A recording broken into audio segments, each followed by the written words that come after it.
Unlock the full potential of your home network and keep it secure by diving into your router's admin settings. The first step is to open your preferred web browser on a device connected to your network, like a laptop or smartphone.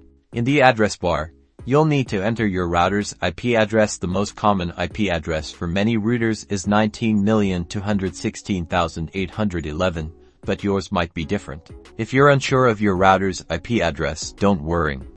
You can usually find it printed on a sticker on the router itself, or by checking your device's network settings. Once you hit enter, you'll be presented with a login screen. This is where you'll enter your router's administrator username and password.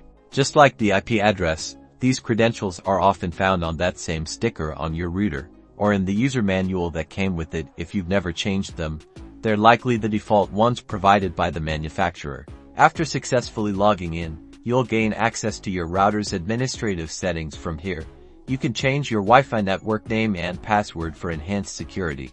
You can also optimize your network performance by adjusting Wi-Fi channels, setting up guest networks, or even updating your router's firmware for the latest security patches and features. This is your gateway to a faster, more secure, and more controllable home network.